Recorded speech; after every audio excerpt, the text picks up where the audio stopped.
Bonjour tout le monde, aujourd'hui petite vidéo grand oral, donc un sujet purement mathématique qui sera le suivant. Quelles sont les propriétés des suites arithmético-géométriques?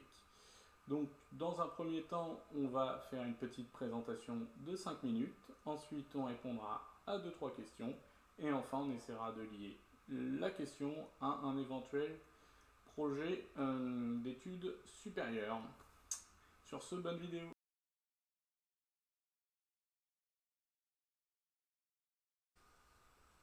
Durant l'année de première et l'année de terminale, dans la spécialité mathématiques, on a étudié les suites numériques, et notamment des suites particulières qui étaient les suites arithmétiques et les suites géométriques. Donc je me suis dit, est-ce qu'il existe d'autres suites particulières?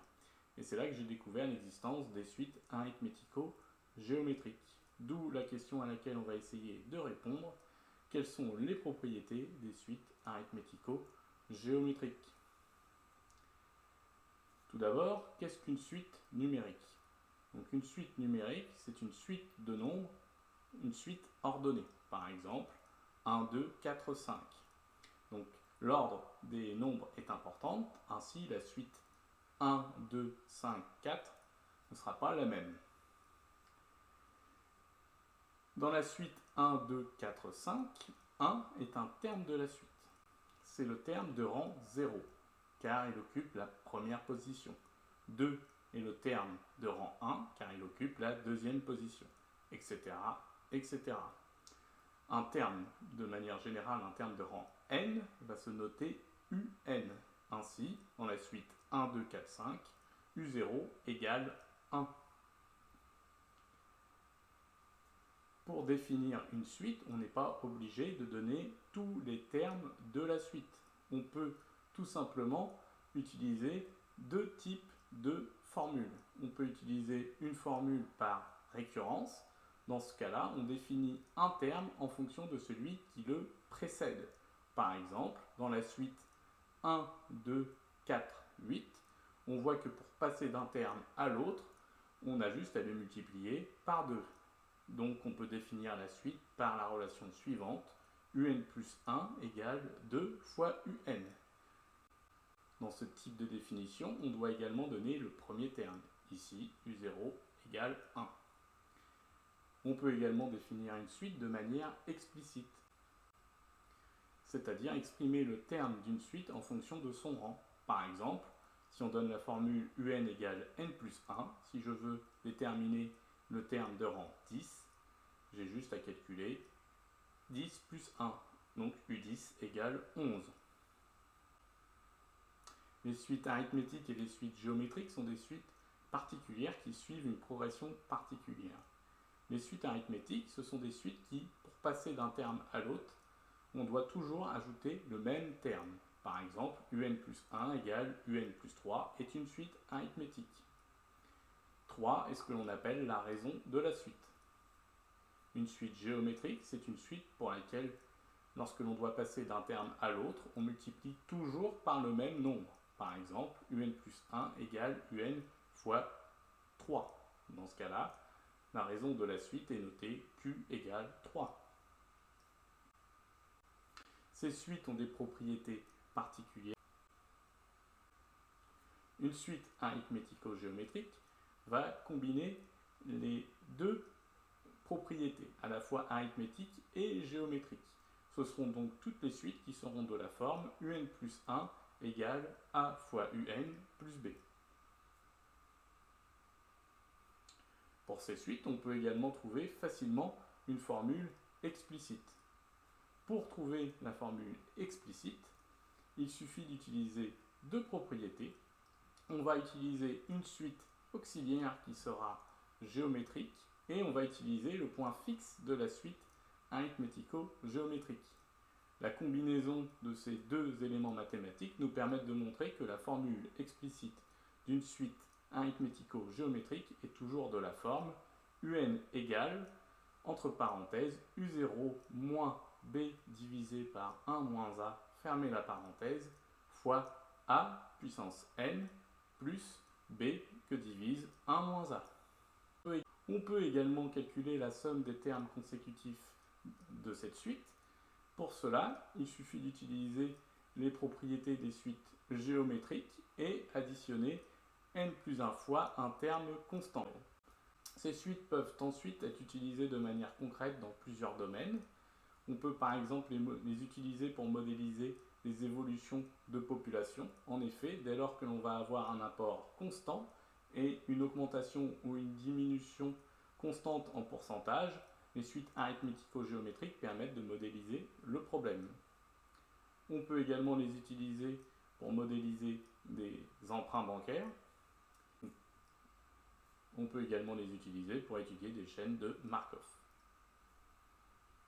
En conclusion, les suites arithmético-géométriques sont des suites qui présentent des propriétés similaires aux suites arithmétiques et géométriques. En effet, on peut à partir de leur formule de récurrence déterminer une formule explicite et on peut calculer très rapidement la somme de termes consécutifs. On peut également... J'espère que cette présentation vous a plu et si vous avez des questions, je me tâcherai d'y répondre.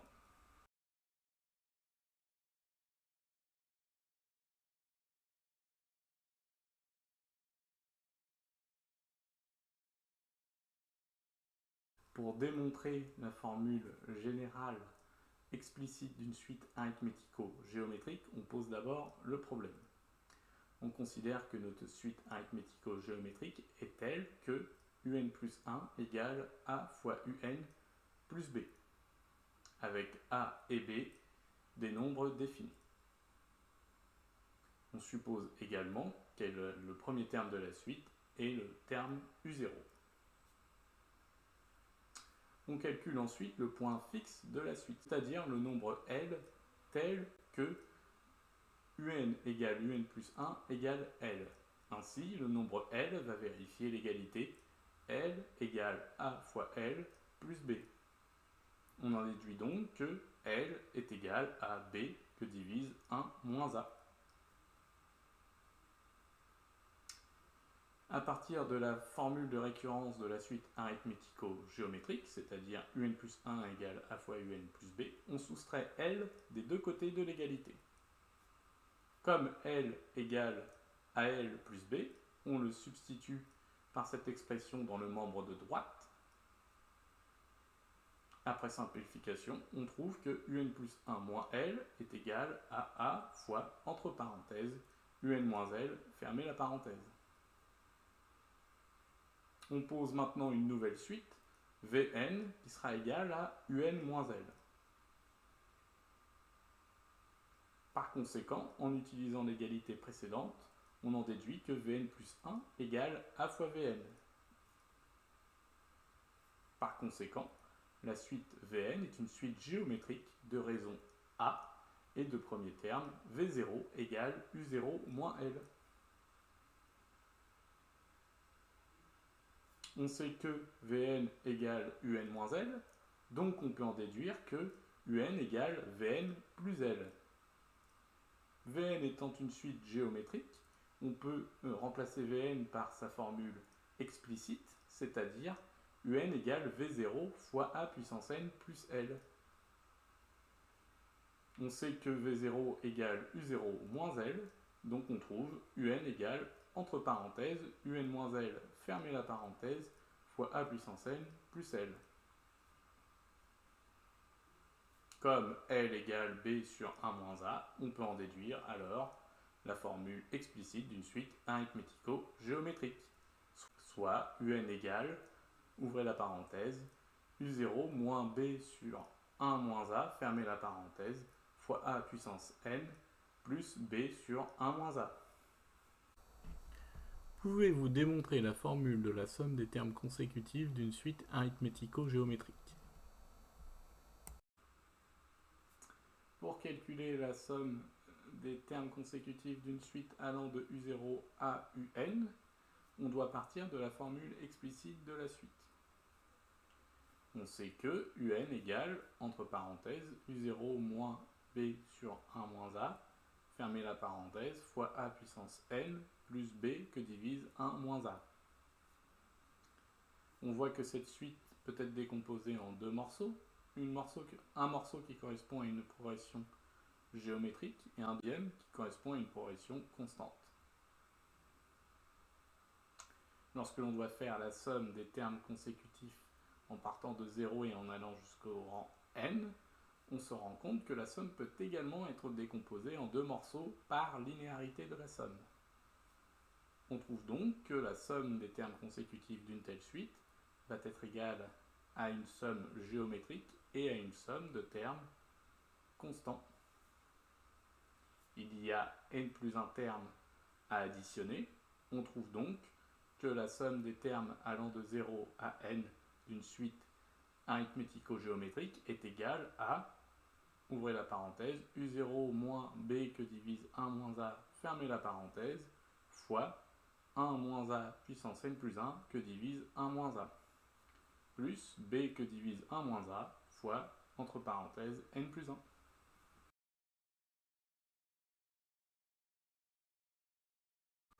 Une chaîne de Markov est un processus aléatoire pour lequel on peut prédire le futur sans avoir besoin de connaître les états antérieurs du système. En effet, on peut prédire l'état dans lequel va se trouver notre système, donc l'état n plus 1, uniquement en fonction de l'état actuel dans lequel on se trouve, c'est-à-dire l'état n, avec une certaine probabilité. On peut donc utiliser facilement les suites arithmético-géométriques pour modéliser ce type de problème, d'où leur utilisation.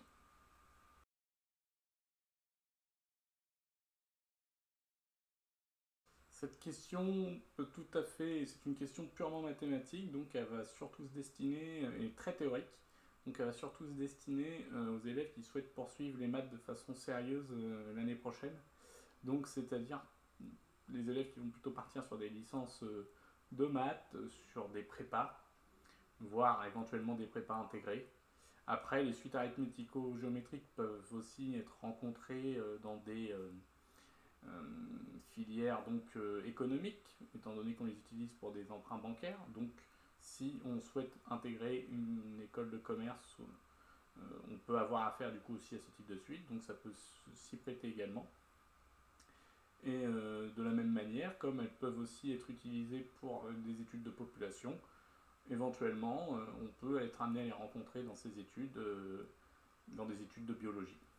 J'espère que cette vidéo vous a plu, vous a permis de mieux vous préparer à votre grand oral, et je vous souhaite bon courage pour la suite. Si vous avez aimé la vidéo, n'hésitez pas à la liker, la commenter et à la partager. Abonnez-vous à la chaîne si ça n'est pas déjà fait. Si vous souhaitez me soutenir, vous pouvez vous rendre sur mon Tipeee, le lien est en description. Et si vous souhaitez voir les autres services que je peux proposer, n'hésitez pas à aller sur mon site internet www.dkmath.fr.